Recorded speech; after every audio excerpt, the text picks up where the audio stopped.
네, 자산도 내 몸도 건강해지는 시간 건강 365 닥터 인사이트의 김호수입니다. 자, 오늘은 치료 현장에서 또 많이 활용하시고 아마 이 치료받으러 가시는 분들 많으실 겁니다. 많이 받고 계신 요즘 도수치료 관련해서 궁금한 점 좀 해결해 드릴 거고요. 그리고 사고나 상해 이후에 회복을 돕는 상해 재활이라든지 또 고령자와 만성질환자의 장기 치료, 질병 재활까지 정리를 해보면서 이런 치료를 받으면서 또 보험으로 어떻게 내 자산을 지킬 수 있을지 자세하게 그 해법을 알려드리도록 하겠습니다. 오늘도 건강 닥터, 보험 닥터 전문가분들과 함께 속 시원하게 해법을 알려드릴 텐데요. 그럼 가장 먼저 함께할 첫 번째 전문가부터 화면으로 먼저 소개해드리겠습니다.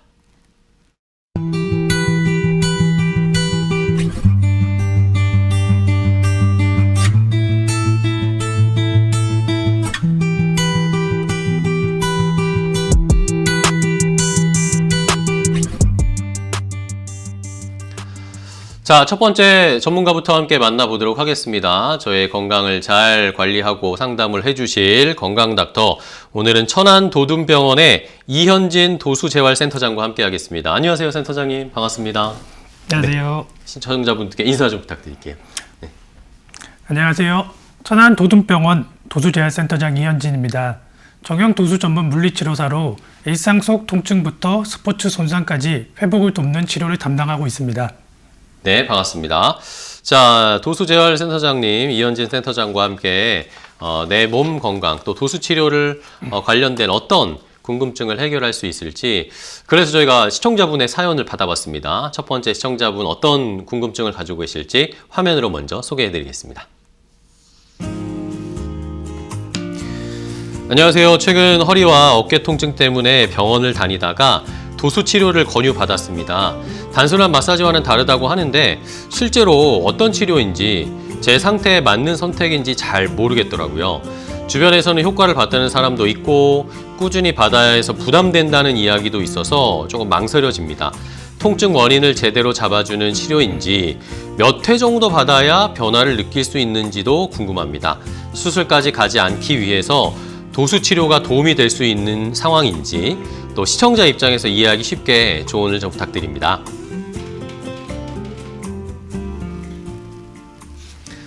자, 시청자분 첫 번째 사연을 함께 들어봤습니다. 허리나 어깨 통증이 좀 있으셔서 이거 도수치료를 꾸준하게 좀 받아볼까?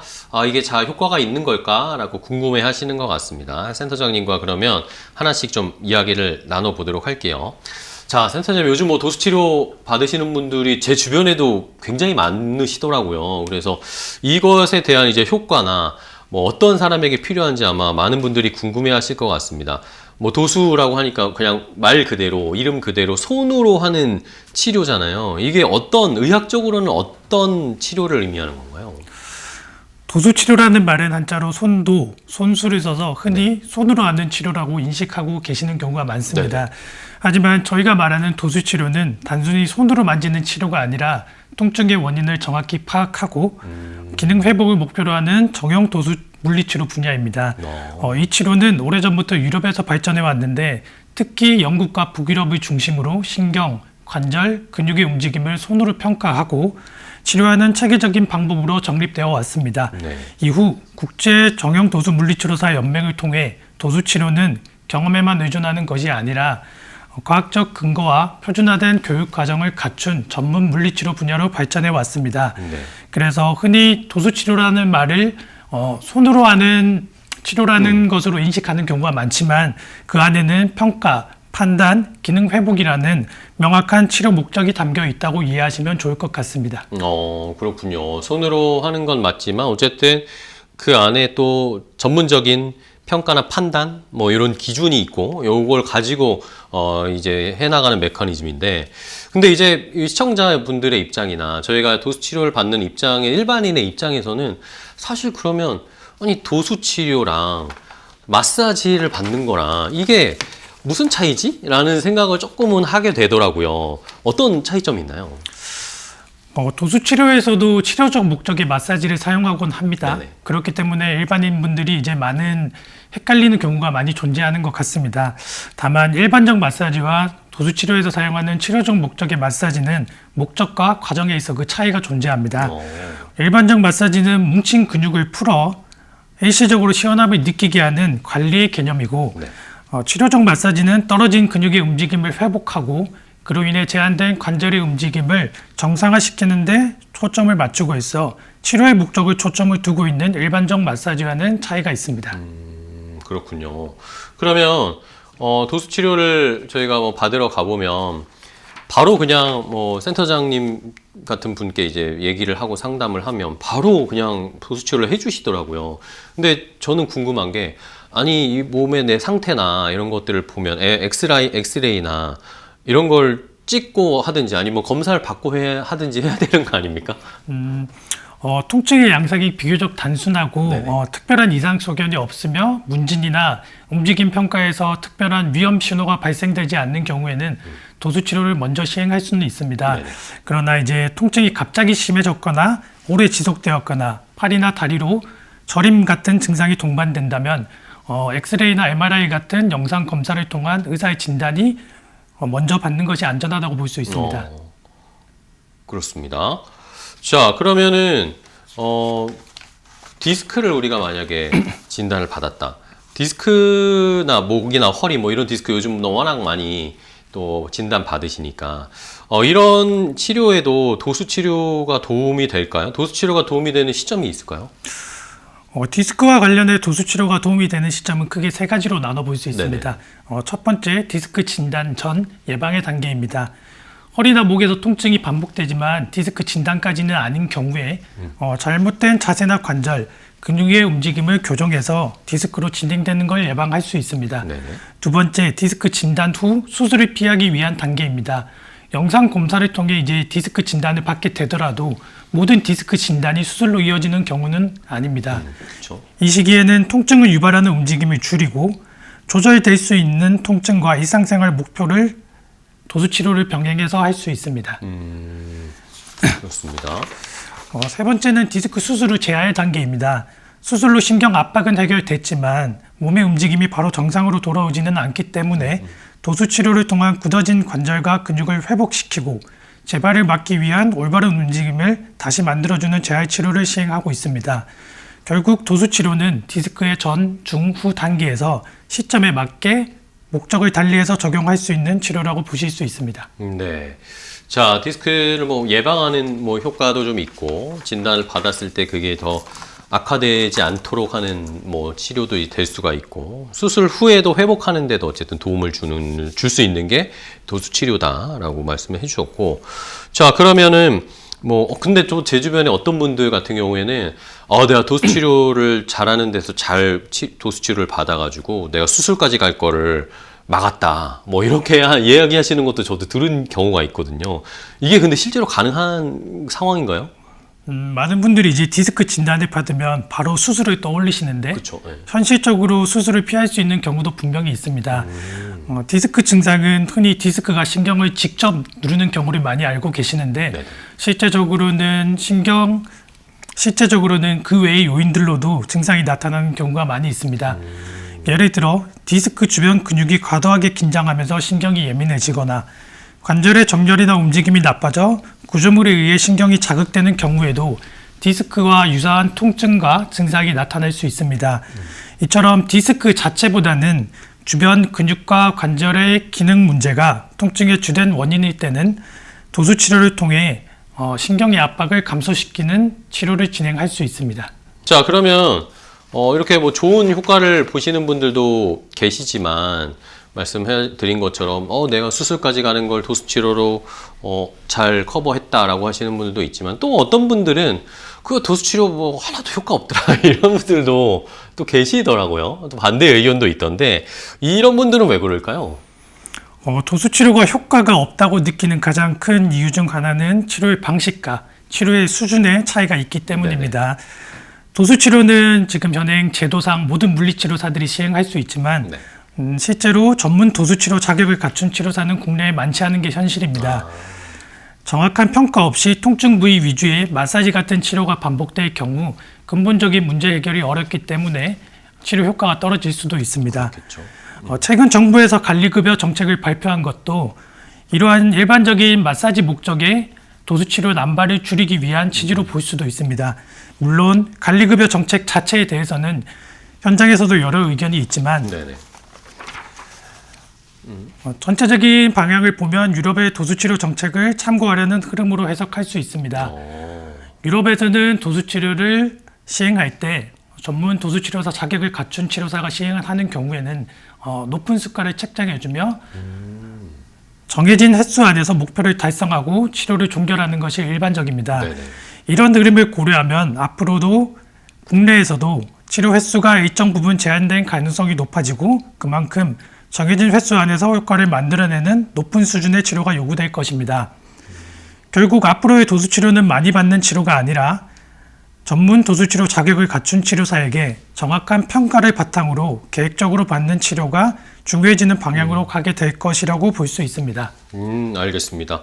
뭐 최근에 정부에서 도수치료 관련된 정책을 조금 바꾼다 이런 말이 있어서 이거 도수치료 못 받는 거 아니야? 이제 못 받겠네. 뭐 이런 생각을 했는데 어쨌든 조금 더 자격을 갖추고 능력이 있는 분들에게 더 집중될 수 있는 그런 정책으로 방향으로 지금 바꾸고 있는 거군요. 저도 처음 알았습니다.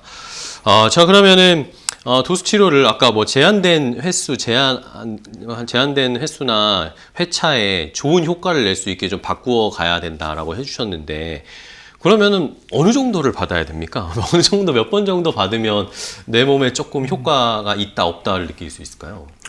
보통은 초기 통증을 줄이고 움직임을 회복하고 재발을 예방하는 과정까지 포함해서 네. 총 6회에서 10회 정도를 하나의 치료 기간으로 설정하고 명확한 목표를 세워 단계적으로 치료를 시행하고 있습니다. 네네. 다만 여기서 중요한 것은 단순히 몇 번 받았느냐가 아니라 네네. 치료를 받을 때마다 몸이 어떻게 달라지고 있는지를 확인하면서 방향에 맞게 가고 있는지 점검하는 것입니다. 전문 도수치료 자격을 갖춘 치료사라면 치료 전과 후에 매번 평가를 시행하기 때문에 한두 번의 치료 이후에도 통증이나 움직임에서 작은 변화라도 느껴지는 것이 일반적입니다. 이런 변화가 없다면 횟수를 늘리기보다는 해당 치료사와 함께 평가와 치료 계획을 다시 점검해 보는 것이 필요합니다. 알겠습니다. 자, 그러면 뭐 횟수는 어쨌든 보통 일반적으로는 뭐 6에서 10회, 뭐 그 안에서 경과를 보면서 조금씩 조절해 나갈 수 있는 것이고, 근데 또 이런 통증을 우리가 잡기 위해서 도수치료만 받으면 되겠지라고 하면서 계속 받으시는 분들도 계세요. 근데 이게 도수치료만 가지고는 또 한계가 있을 것 같습니다. 네. 도수치료와 운동치료를 병행해야 하는 이유는 각각의 역할이 분명히 다르기 때문입니다. 만성 통증의 경우 대부분 오랜 시간 반복된 잘못된 자세나 생활 습관으로 인해 근육의 불균형이 만들어진 상태입니다. 도수치료는 관절과 근육의 움직임을 정상 범위로 되돌려주는 말하자면 몸을 리셋하는 치료에 가깝습니다. 네네. 이렇게 리셋된 몸 상태는 운동을 통해 유지하지 않으면 다시 원래의 잘못된 움직임으로 돌아가기 쉽습니다.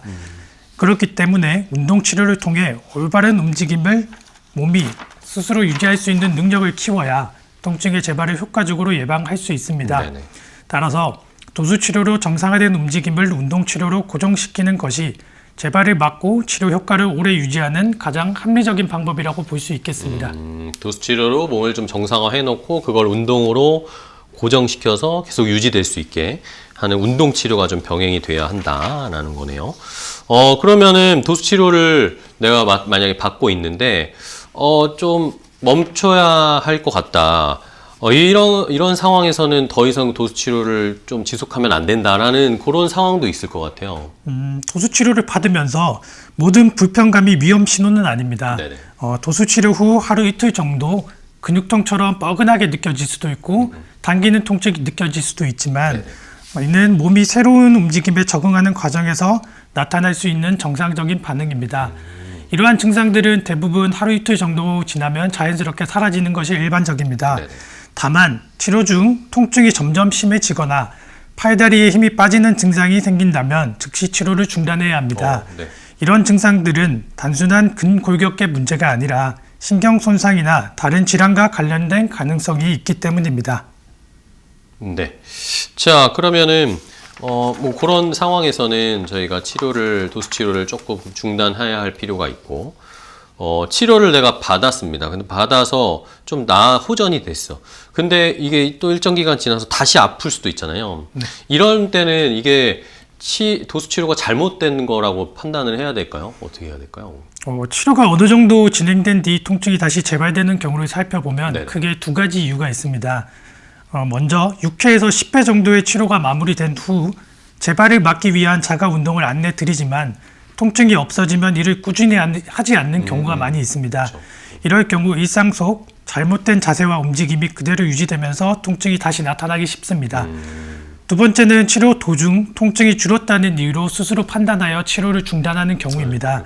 만성 통증은 오랜 시간 반복된 잘못된 자세와 생활 습관, 움직임 패턴이 몸에 굳어진 상태인 경우가 많기 때문에 통증만 줄었다고 모든 문제가 해결되는 것은 아닙니다. 처음엔 괜찮아 보여도 결국 다시 증상이 반복됩니다. 그렇군요.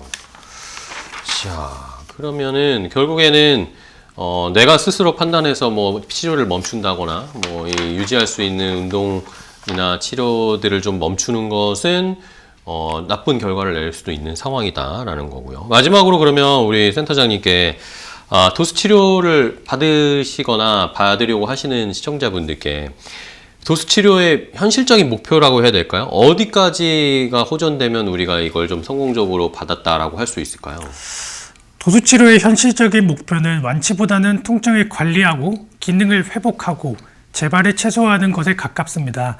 도수 치료는 단순히 아픈 부위를 만져서 통증을 없애는 치료가 아니라 어떤 생활 습관과 움직임 때문에 통증이 발생했는지를 먼저 확인하고 일상생활에서 어떤 자세로 지내야 하는지 그리고 현재 몸 상태에서 재발을 막기 위해 어떤 운동이 필요한지를 함께 안내하는 과정입니다.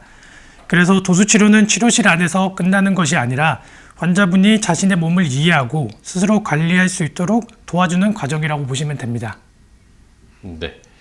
자, 알겠습니다. 자, 이렇게 오늘 도수치료에 관련해서 좀 자세하게 전문가 얘기를 나눠봤습니다. 뭐 마법같이 그냥 면법 받는다고 해서 뿅 낫는 그런 치료가 아니고 꾸준하게 관리를 하고 내 몸 상태를 그러면서 같이 파악해 나가는 과정이 중요하겠죠. 이런 도수 치료에 대해서 자세하게 뭐 또 필요하신 분들은 잘 고려해서 선택을 해보시면 좋을 것 같습니다. 자, 오늘 천안 도둔병원의 이현진 도수재활센터장과 함께했습니다. 센터장님 오늘 좋은 정보 자세하게 알려주셔서 감사하고요. 다음에 또 기회 될 때 뵙도록 하겠습니다. 고생 많으셨습니다. 감사합니다.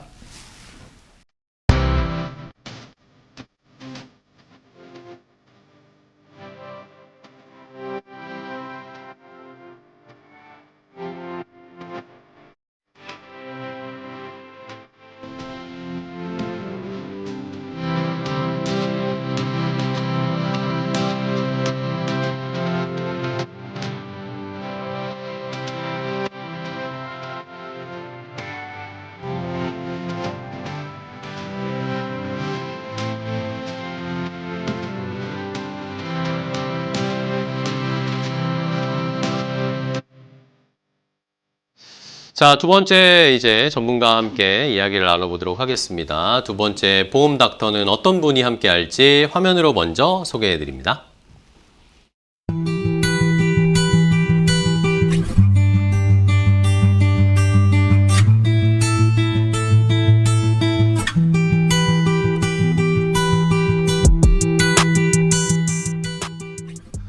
자, 두 번째 함께할 전문가 보험 닥터를 소개해 드리도록 하겠습니다. 오늘은 M금융서비스 해성사업단의 천안지점 한영미 지점장과 함께 하겠습니다. 지점장님 안녕하세요. 네, 안녕하세요. 네, 우리 청자분들께 인사 부탁드리겠습니다. 네, 반갑습니다. 재활치료 보장구조를 설계하고 있는 보험 전문가 M금융서비스 해성사업단의 천안지점장 한영미 지점장입니다.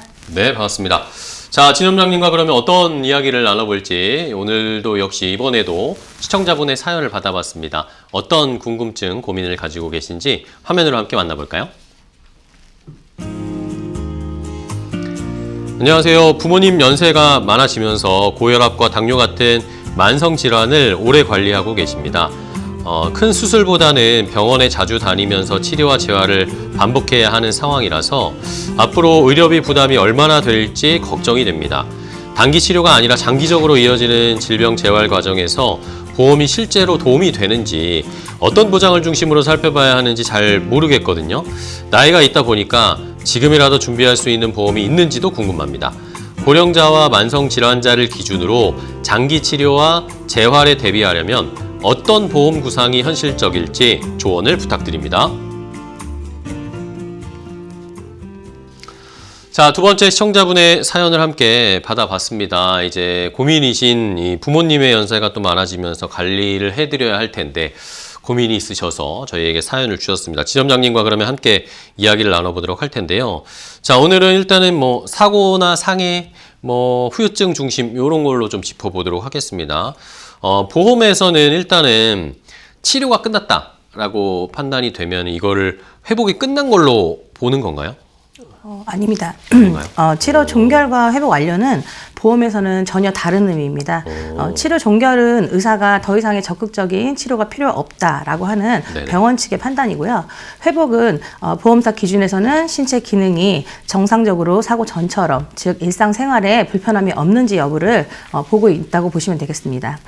교통사고나 낙상 이후 입원과 물리치료가 끝났지만 통증이 계속되거나 관절 가동 범위의 제한이나 힘 빠짐, 저림 증상 같은 통증이 계속이 되고 증상이 남아있다면 이건 완전한 회복이라고 볼 수가 없고요. 후유장애 판단 대상이 될 수도 있습니다. 특히 상해보험에서는 후유장애 진단이 나오면 장애율에 따라서 보험금이 지급이 되고 경우에 따라서는 수술비나 장기, 통원 입원 보장까지 연결이 되는 구조인데요. 일단 사고 이후에 치료는 끝났다고 들었는데 몸은 여전히 불편하다면 보험도 이미 끝났다고 단정 지을 필요는 없습니다. 중요한 건 병원 치료가 끝났느냐가 아니라 사고 이전의 삶으로 몸 상태가 돌아갔는지 여부가 중요하기 때문입니다. 사고 이후 증상이 남아 있다면 반드시 전문가와 다시 한번 점검해 보시기를 권장해 드리겠습니다. 네. 그러면 마지막에 말씀해 주신 것처럼 병원에서는 이제 더 치료 안 해도 된다라고 하는데 여전히 나는 불편하고 몸이 아플 수도 있잖아요. 네네. 그러면 이거는 어떻게 대응을 해야 돼요? 이 시점이 가장 중요한데요. 병원에서는 치료 종결이라고 했지만 몸은 여전히 불편하다. 그 상태가 네. 그냥 넘기시면 안 되는 겁니다. 예. 단순 통증 호소가 중요한 게 아니라 재활 치료 전환 여부와 기능 상태에 대한 기록이기 때문인데요. 통증이 지속되는데도 재활 치료나 추적 진료가 없이 치료가 종료되면 후유 장애를 주장해도 객관적인 기록이 인정이 되지가 않습니다. 상해 후에 통증이 남아 있다면 치료가 끝났다는 말에도 멈추지 마시고 재활의학과 진료나 관절 가동 범위, 신경 증상 등의 기능 평가 기록지를 꼭 남겨두셔야 합니다. 보험은 아프다는 말보다 어떤 기능이 얼마나 제한이 됐는지 기록을 판단하기 때문인 거죠. 이 대응이 나중에 받을 후유장애 보장, 상해 관련 보험금 기준점이 되는 치료 종결 이후 오히려 보험에서는 더 중요한 시기라고 말씀드리고 싶습니다. 네. 그냥 뭐 끝났다고 해서 나도 종결하는 게 아니라 조금 더 조치를 취해야 된다라는 게 중요 포인트네요. 그리고 뭐 이런 경우 외에도 처음에는 그냥 뭔가 활동을 하다가 단순 타박상이라고 생각을 하고 타박상 진단을 받았는데 나중에는 이게 후유증이 생기는 그런 경우도 있다고 들었습니다. 네, 실제로는 흔히 볼 수 있는 상황들인데요. 사고 직후에 단순히 타박상이나 염자처럼 가벼운 진단으로 시작되는 경우에 그 초기 진단명이 보험 판단의 출발점이 되는데요. 초기 진단이 너무 가볍게 잡히면 보험사는 중대한 상해가 아니다, 일시적인 손상에 불과하다라고 해석을 하게 됩니다. 하지만 시간이 지나서 통증이 지속되거나 관절 신경 증상이 나타나 후유증이 생기게 되더라도 초기 기록이 약하면 연관성을 입증하기가 상당히 어려워집니다. 그래서 사고 초기에 통증 부위나 움직임 제한, 저림 같은 증상이 있다면 단순 타박상으로 정리하지 마시고 증상이 정확히 기록되었는지 진료받는 것이 가장 중요합니다. 보험은 지금의 상태만 보는 게 아니라 처음 어떤 기록이 되어 있는지를 끝까지 함께 보게 됩니다. 초기 진단서는 단순한 서류가 아니라 사고 이후 받을 수 있는 보상의 방향을 결정하는 중요한 기록이라는 점 꼭 알아두셨으면 좋겠습니다. 네, 알겠습니다. 자, 그러면 이번에는 아까도 저희가 앞에서 센터장님과 이야기 나눴지만 도수 치료를 받는다거나 뭐 물리치료나 운동 재활 치료 이런 것들 또 많이 받으시게 되잖아요. 그러면 이런 것들은 보험에서 어떻게 다뤄지나요? 네. 사고 이후에 재활치료보험 적용 기준은요, 의사 처방 여부에 있습니다. 물리치료나 운동재활, 도수치료는 의사 진단과 처방에 따라서 치료 목적으로 시행됐다면 실손보험에서는 인정 범위가 넓어지게 됩니다. 특히 사고와 인과관계가 진료 기록에 명확히 남아있고 통증 완화나 기능 회복을 위한 치료가 확인이 되면 보험금 지급은 연결이 될 수가 있습니다. 반면에 개인적인 선택에서 받는 운동 일발 제한 세타, 헬스 목적으로 프로그램을 의사 처방 없이 받는 경우에는 보험 적용이 제한이 되거나 인정되지 않는 경우가 많게 있는데요. 같은 재활이라 해도 어디서 어떤 이유로 어떻게 받았느냐에 따라서 보험의 결과는 완전히 달라지게 됩니다. 사고 후에 재활 치료를 고민하고 있다면 먼저 의사와 상담을 해서 치료 목적의 처방을 받고 보험이 인정할 수 있는 구조로 진행하는 것이 가장 중요한 것입니다. 네. 자, 그러면은 이제 뭐 보험과 통증과 뭐 사고 상해 뭐 이런 것들을 얘기하고 있는데 사실 통증이라는 거는 내 몸에 나타나는 증상이나 내가 인지하는 건데 이게 사실 굉장히 주관적인 거잖아요. 그렇죠. 누구는 이 정도가 아프다고 생각할 수도 있고 누구는 이게 아프지 않다라고 생각할 수 있고 판단하는 쪽에서도 굉장히 또 판단이 달라질 텐데 이걸 보험에서는 어떻게 판단하는지도 궁금합니다. 맞습니다. 통증은 굉장히 주관적입니다. 그렇죠. 보험에서는 아프다는 표현만으로는 보상이 쉽지가 않습니다. 보험에서 보는 기준은 통증 자체가 아니라 통증으로 인해서 신체 기능에 어떤 변화가 생겼느냐. 예를 들면 뭐 통증 때문에 팔이 끝까지 올라가지 않는다든가 무릎이 굽히는 각도가 줄어들었다든지 근력이 떨어져서 일상 동작에 제한이 된다면 이거는 객관적인 기능 저하로 보게 됩니다. 네, 이런 경우에는 관절 가동 범위 수치라든가 근력 검사 결과, 신경학적 이상 소견처럼 숫자와 기록으로 남는 자료가 후유장애 판단에 중요한 근거 자료가 됩니다. 보험은 얼마나 아픈가 보다는 그래서 무엇을 어떻게 못하게 되었는가를 보는 거죠. 상해 후에 통증이 계속된다면 단순 치료에 그치지 마시고 기능평가 기록이 남아있는 방향으로 진료를 이어가는 것이 보상을 준비하는 데 가장 현실적인 대응이라고 말씀드리고 싶습니다. 알겠습니다. 자, 그러면 후유장애 진단 아까 살짝 이제 말씀해 주셨는데 후유장애를 진단받는 요 시기도 조금 그것에 따라서 내가 보장받을 수 있는 게 달라진다고 하던데, 그렇죠? 언제 받는 게 더 유리할까요? 네, 후유장애 진단 시점은요 정말 중요하세요. 네네. 너무 이르면 진단을 받는 거가 보험회사에서는 아직 회복 중이다라고 생각을 하기 때문에 장애 인정을 하지 않고요. 네. 반대로 너무 늦어버리면 그 사고와의 인과관계가 약해져서 후유증으로 보기 어렵다고 판단을 받을 수도 있게 되거든요. 그래서 일반적으로 사고 후에 약 6개월 정도 어떤 치료 시점에서 충분한 치료를 했는데도 불구하고 더 이상의 진전이 없다라고 판단됐을 때 객관적으로 평가하는 시점으로 보게 됩니다. 이때 관절 가동 범위나 근력 신경 기능 등 제한이 수치로 확인이 되면 후유장애 진단의 신뢰가 높아지는데 중요한 건 날짜만 채우는 게 아니라 그동안의 치료 경과와 몸의 변화가 의료 기록으로 충분히 남아 있어야만 보험에서도 인정된다는 점입니다. 그 후유장애 진단은 빨라도 늦어도 유리하지가 않습니다. 회복이 멈춘 시점에 그 타이밍을 놓치지 않는 것이 가장 중요하다고 보시면 됩니다. 그 타이밍을 잘 잡아야겠네요. 네. 전문가랑 얘기를 하면서 요 타이밍을 잡을 수 있어야 될 것 같습니다. 자, 그러면은 또 이런 케이스도 있을 수 있잖아요.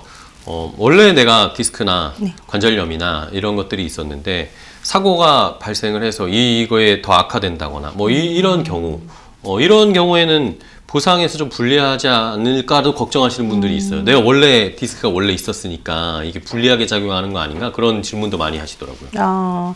많이들 걱정하는 부분이신데요. 기존에 질환이 있다고 해서 무조건 불리한 건 아니시고요. 디스크나 관절염처럼 사고가 이제 이전부터 질환이 있다면 보험사에서는 원래 있는 병에 악화된 것이 아니냐는 시각으로 보게 되는 건 사실이세요. 하지만 여기서 중요한 거는 사고 이후에 어떻게 달라졌느냐. 입니다. 사고 전에 일상생활에서 큰 불편함이 없이 통증이 심해지지 않고 약물이나 그 치료가 없이 생활을 가능했는데 사고 후에 통증이 심해지고 기능 제한이 뚜렷해졌다면 이건 사고로 인한 악화로 판단이 될 수가 있습니다. 이때 사고 전후 상태를 비교한 영상 자료라든가 진료 기록, 기능 평가 결과처럼 의학적인 분리된 설명이 있으면 보험에서도 인정이 가능하게 됩니다. 즉 기존 질환이 있다면 사실보다는 사고 상태를 얼마나 악화시켰는지 그 차이를 명확하게 설명할 수 있느냐가 핵심인 건데요. 불리할 수 있지만 그래도 보상의 끝은 아니라는 말씀이죠. 알겠습니다. 자, 그러면 다음 질문 하나 넘어가서 네. 우리 시청자분들이나 우리 이 관련된 보험 가지고 계신 분들이 가장 많이 놓치는 부분을 좀 체크를 해봐야 될 것 같아요. 네. 실손보험이 있어도 이걸 잘 챙기지 못해서 손해보시는 경우들이 많이 있으시더라고요. 네. 그럼 어떤 경우가 있을까요? 네, 실손보험이 있어도 막상 사고 이후에 돌아보면은 손해봤다고 느끼시는 분들 굉장히 많습니다. 그 가장 많이 놓치시는 부분은 재활 치료 기록인데요. 네네. 사고 직후에 치료 기록이 있는데 중간중간 치료에 공백이 생기거나 왜 치료에 이어졌는지에 대한 설명이 빠져 있으면 보험사는 치료 과정의 연속성이 없다고 판단하게 돼서 실손 보장 범위가 줄어들거나 일부 치료는 사고와 무관하다고 치료로 분리되는 경우가 생깁니다.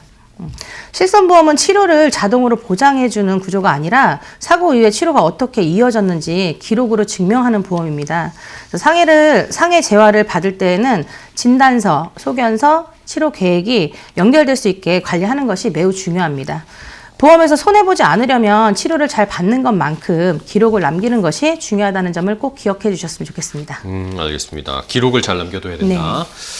그 다음에 이제 후유장애 등급도 이 등급에 따라서 보상 차이가 나잖아요. 네네. 이게 어느 정도 나는지도 궁금해요. 후유장애 등급 중요한 이유는 네. 보상이 완전히 달라지기 때문인데요. 같은 교통사고라든가 같은 낙상사고라고 해도 후유장애 인정 유무화는 등급이 어떻게 인정이 되는지 수령 보험금에 따라서 수천만 원까지 이상이 차이가 나게 진짜? 되거든요. 그 후유장애는 단순히 아프다는 것만으로 이게 기준점이 있는 게 아니고 관절 가동 범위 제한이라든가 근력 저하, 신경 손상 저림처럼 기능 손실의 정도에 수치화된 등급으로 나누어지는데요. 등급이 한 단계만 달라져도 지급률이 크게 달라지게 됩니다. 가입한 상해 보험이나 장애 보장 특약 많을수록 그 차이가 더 커지게 되는 거죠. 그래서 사고 이후에 후유증이 남아 있는데 장애 평가를 제대로 받지 못하면 보상을 그대로 놓치게 되는 경우가 상당히 많습니다. 그 후유장애 등급은 형식적으로 숫자가 아니라 사고 이후의 삶에 불편한 보상을 환산한 기준입니다. 그래서 정확한 평가와 관리가 무엇보다 중요합니다. 네. 자, 그 다음에 그러면은 이렇게 상해 관련해서 내가 치료도 받고 몸이 다 나은 것 같아도 통증이나 이런 것들은 완화됐지만 내가 다시 생활이나 업무로 바로 복귀하기가 쉽지 않은 경우들도 있잖아요. 네. 이런 경우를 대비할 수 있는 그런 준비 방법도 있을까요? 실제 현장에서 가장 체감으로 크게 느끼는 부분들인데요. 네네. 몸은 어느 정도 회복된 것 같은데 막상 업무로 복귀하려면 통증이나 체력 저하, 집중력 문제 때문에 정상적인 근무가 어려워지는 경우, 이때 도움이 되는 보장이 상해 소득 보장, 그리고 장애 소득 보장입니다. 이 특약을 사고로 인해서 일정 기간에 일을 하지 못하는 경우 소득이 줄어들었을 때 치료비와는 별도로 생활비 구조의 보험을 지급하는 건데요. 장애가 남아 업무 능력의 일부라도 제한이 되면 장애율에 따라서 정기적인 보장이나 일시금이 지급되기도 하고 경제적 공백을 메워줄 수 있게 되는 거죠. 그 사고 이후에 가장 힘든 건 치료비보다는 소득이 끊기는 시간이거든요. 그렇죠. 그래서 상해보험을 점검할 때는 병원비만 보는 것이 아니라 사고 후에 경제활동이 어려워지는 기간 동안에 대책할 수 있는 마련을 해두는 것이 가장 중요하다고 보시면 되겠습니다. 알겠습니다. 자, 이렇게 자세하게 지점장님과 이야기를 나눴는데 그럼 마지막으로 우리 시청자분들께 조언해 주시고 준비해야 할 거 좀 알려주실까요? 네, 그 보장은 치료만으로 끝나는 것은 아니기 때문에 많은 분들이 실손만으로는 사고 대비가 충분하다고 생각하시는 경우가 많습니다. 실손 치료의 중심은 실손은 치료의 중심 보험이고요. 사고 이후의 삶까지 책임지는 보험은 아닙니다. 그래서 후유장애 보장, 장애 소득 보장에 같은 핵심 특약의 부분에 대해서 빠져 있다면 지금부터라도 가입한 보험을 다시 한번 점검해 보시기를 권유드리고 싶습니다. 네, 알겠습니다. 자, 사고 이후에 치료가 끝났다고 다 해결되는 게 아니잖아요. 그 이후에 회복하고 재활하고 생활에 복귀하는 것까지 잘 준비할 수 있는 이런 보장을 준비하는 것이 진짜 중요하다라고 설명을 해주셨습니다. 자, 오늘 M금융서비스 해성사업단의 천안지점 한영미 지점장과 함께했습니다. 지점장님 오늘 좋은 정보 알려주셔서 감사하고요. 다음에 또 뵙도록 하겠습니다. 네, 고생 감사합니다. 많으셨어요. 고맙습니다.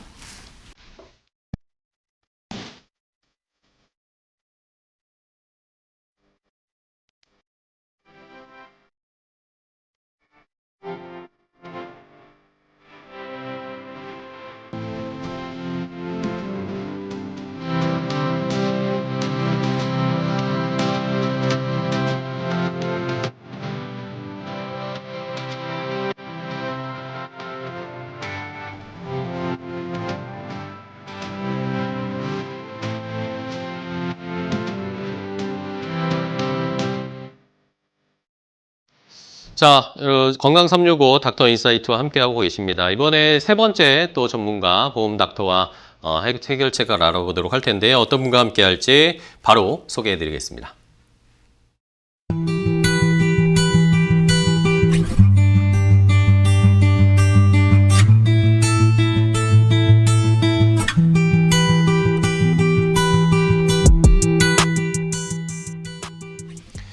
자, 세 번째 보험 닥터 전문가를 소개해 드리겠습니다. 오늘 M금융서비스 해성사업단의 송대용 사업단장과 함께 합니다. 단장님 안녕하세요.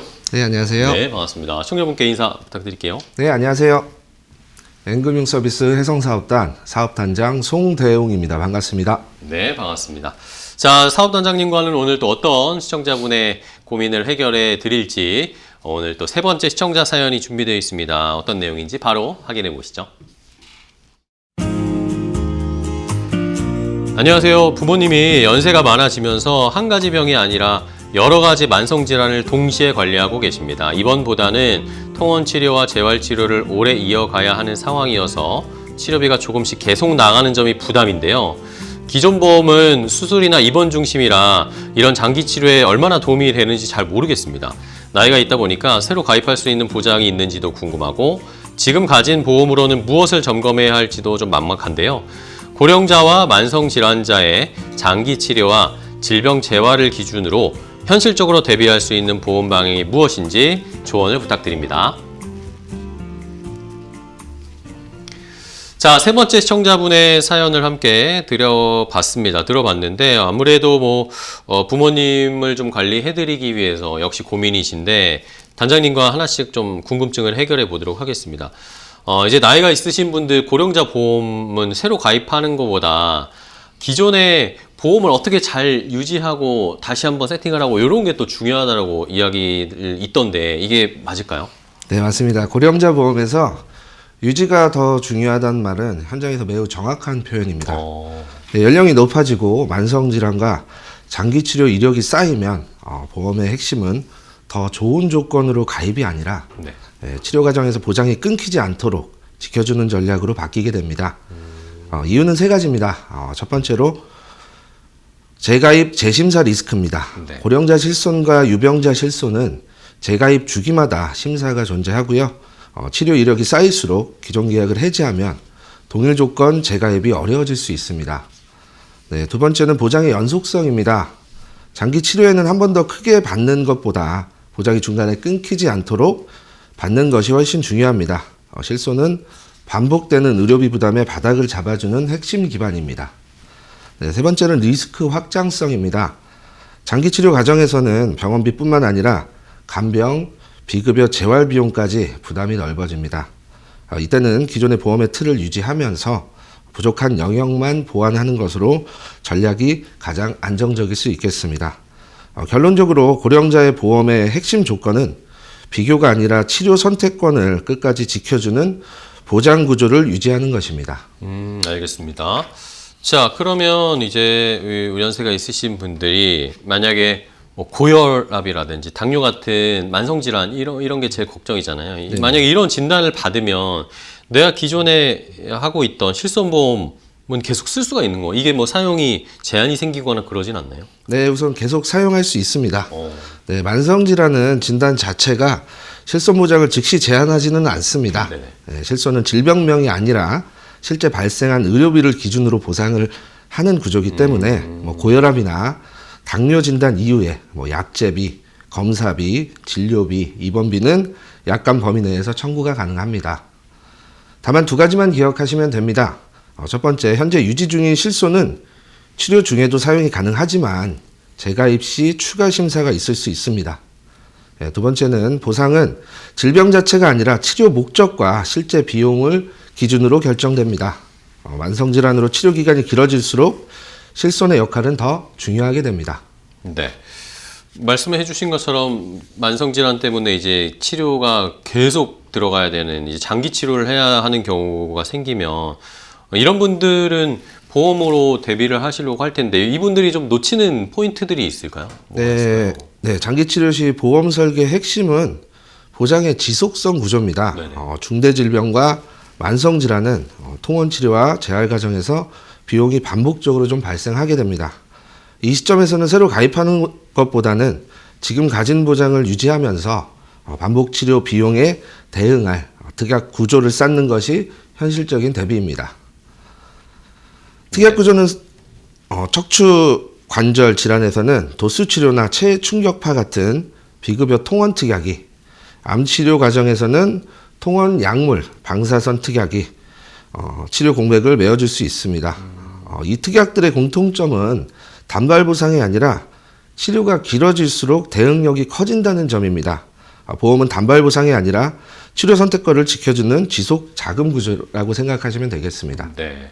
뭐 요즘에는 특약을 통해서 이렇게 또 치료를 꾸준하게 받을 수 있는 걸 보완해가는 또 그런 트렌드들을 많이 보여주더라고요. 그런 식으로 조언해 주시는 분들도 많더라고요. 자, 그러면은 뭐 재활치료 같은 경우에는 그러면은 재활치료를 길게 받는다, 장기로 계속 받게 되면 보험금, 뭐 보험사에서 심사할 때 이걸 가지고 뭔가 뭐 태클을 건다던가 기준이 까다로워질 수 있다. 그런 얘기도 들었습니다. 네, 맞습니다. 재활 치료가 길어질수록 심사가 까다로워진다는 말은 치료를 막는다는 뜻이 아니라 치료의 지속 필요성을 좀 더 엄격히 확인한다라는 의미입니다. 일반적으로 약 3개월 이상 동일 치료가 반복되면 치료 목적과 의학적 근거를 더 면밀히 확인하게 됩니다. 이 시기에는 의사 소견서가 결정적입니다.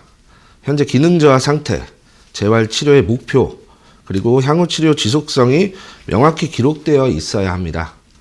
3개월의 보장의 제한선이 아니라 심사의 분기점입니다. 근거가 분명하면 보장은 정당하게 이어집니다. 알겠습니다.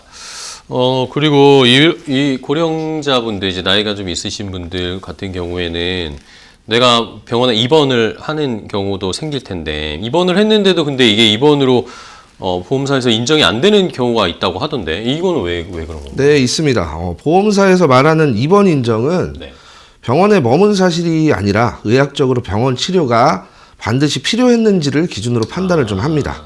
치료 목적이 안정이나 요양 중심이다라고 하면 병실에 계셨더라도 입원 인정이 제한될 수 있습니다. 결국 심사의 핵심은 병실에 계셨나요가 아니라 병실 치료가 필요했나요? 라고 생각하시면 좋을 것 같습니다. 자, 말씀해 주신 것처럼 입원이 필요했을 때, 입원을 했을 때, 그러니까 그냥 단순히 쉬러 간다거나 그런 게 아니라 진짜 의사의 소견에서 입원이 필요하다고 했을 때는 가능하다라는 걸 저희가 체크를 해봐야 됩니다. 자, 그러면 요양병원, 이제 나 연세가 좀 있으셔서 요양병원에 가시는 분들도 계시잖아요. 요양병원에서의 치료는 실손보험에서 보장이 되는 건가요? 이거 어떻게 되나요? 네, 요양병원 실손 보장은 병원 이름이 아니라 치료 목적이 기준입니다. 그래서 질병관리나 기능 회복을 위한 재활치료가 중심이라면 실손 청구가 가능합니다. 반대로 안정이나 간변 목적으로 보장해서 제외될 수 있습니다. 이때 판단 기준은 진단서와 소견서 문구입니다. 기능 저하, 재활치료 필요, 지속치료 필요라는 표현이 보장의 정당성을 의미합니다. 네. 그러면은 아까 저희가 재활치료를 오래 받으면 이게 약간의 제약이 생길 수도 있다라고 해주셨는데, 만약에 만성통증 재활치료를 내가 지속적으로 좀 받아야 되는데 그것도 보험으로 좀 보장받고 싶다. 그러면은 어떻게 해야 될까? 어떤 조건이 필요할까요? 네, 만성통증 재활치료의 보장에 통증 원인 진단, 또 치료 목적, 그리고 또 경과 기록의 연속성에 좀 달려 있습니다. 보험심사에서 중요한 것은 치료 기간이 아니라 회복 목표를 향해서 일관되게 좀 치료되고 있는가 하는 시점이고요. 네. 진단명, 치료 계획, 그리고 또 기능 개선, 경과가 문서의 흐름에 좀 연결된다라고 하면 보장은 정당하게 인정되고 있습니다. 네. 그러면은 이번에는 뭐 고령자분들에게 장애나 후유 장애 뭐 이런 보장이 꼭 필요하다고 보세요? 가장 네. 중요하다고 보시나요? 그럼요. 고령자에게 장애 보장이 중요한 이유는 네네. 치료가 끝나도 삶의 리스크는 끝나지 않기 때문인데요. 그렇죠. 네. 질병 이후 기능 저하가 후유 장애로 남는 경우가 굉장히 많고 이때 진단비보다 실질적인 역할을 하는 것이 질병 후유 장애 특약입니다. 네. 질병 후유 장애는 기능 손실을 장애율에 따라서 정액으로 보상하고요. 치료 이후에 재활과 생활관리 자금으로 아주 중요한 역할을 좀 하고 있습니다. 알겠습니다. 자, 그러면 이번에는 보험 관련해서 아까 어쨌든 연세가 있으신 분들은 새로 가입하는 것도 중요하지만 지금 유지를 잘 하는 게 필요하다고 하셨잖아요. 네네. 근데 그 사이에 또 이제 내가 새로운 좀 보장을 받으려고 만약에 치료를 받는 중인데 보험을 내가 한번 바꿔볼까? 리모델링 해볼까? 이렇게 생각하시는 분들도 계시더라고요. 이거는 괜찮은 건가요? 네. 장기 치료 중 보험 리모델링은 주의가 정말 필요합니다. 그런가요? 네. 하지만 원칙만 지키면 안전하게 진행할 수 있는데요. 전체를 바꾸는 것이 아니라 기존 보장 구조를 유지한 채로 부족한 부분만 보완하시는 것이 핵심입니다. 치료 중에는 보장을 키우는 전략보다는 보장을 끊기지 않게 지키는 전략이 우선이 될 수 있겠습니다. 알겠습니다. 자, 그러면 뭐 이제 보험을 이렇게 세팅을 잘하고 리모델링 또 추가한 거 필요한 걸 추가하고 이럴 때 네, 또 이제 청구를 해야 되잖아요. 내가 이 보험금 청구를 할 때 필요한 서류를 좀 한번 쭉 정리를 해볼까요? 네, 보험금 청구에서 중요한 것은 질병의 존재가 아니라 치료의 필요성과 흐름을 문서로 증명하는 것입니다. 진단명, 그리고 또 치료 목적, 경과 기록이 하나의 흐름으로 이어지면 심사에서 엄격해 보여도 보장은 정당하게 인정됩니다. 네. 자, 그러면 이번에는 고령자나 뭐 만성질환 앓고 계신 분이나 장기치료 보험에서 반드시 점검해야 할 포인트를 좀 핵심적으로 정리를 해볼까요? 우선 질병재활보험의 최종 체크 포인트는 지금 치료 선택권과 회복의 지속성을 지켜줄 수 있는 구조인가입니다. 네네. 실손 유지, 그리고 또 반복 통원 치료 대비, 재활 특약, 그리고 질병 후유 장애까지 연결되어 있는지를 꼭 점검하셔야 하겠습니다. 알겠습니다. 꼭 중요한 포인트를 짚어주셨고요.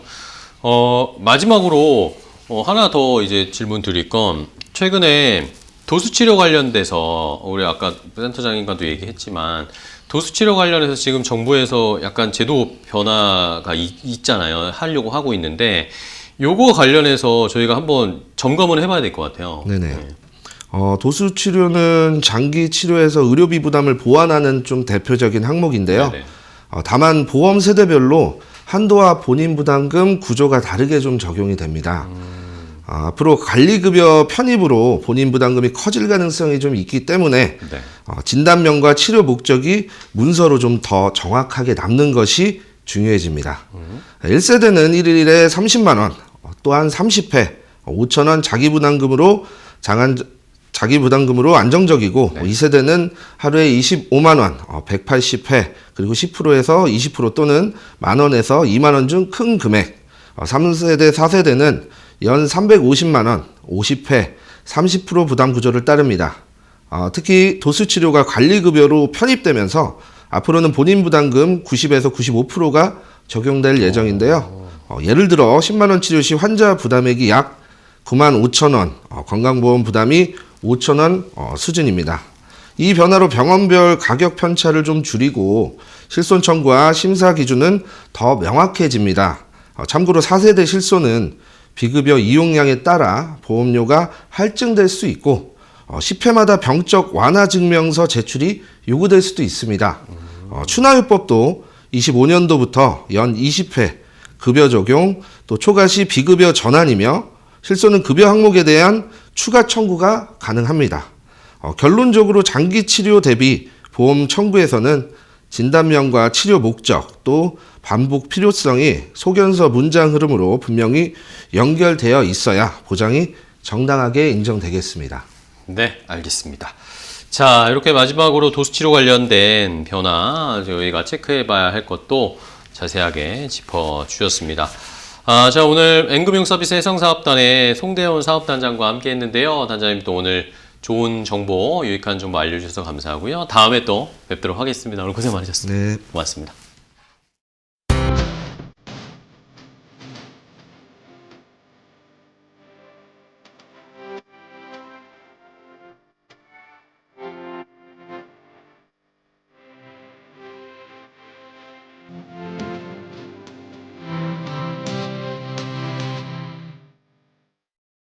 건강 365 닥터 인사이트 오늘 저희가 준비한 정보는 여기까지 전해드리도록 하겠습니다. 저희는 내일 더 좋은 정보 가지고 찾아뵙도록 할게요. 시청해주신 여러분 고맙습니다.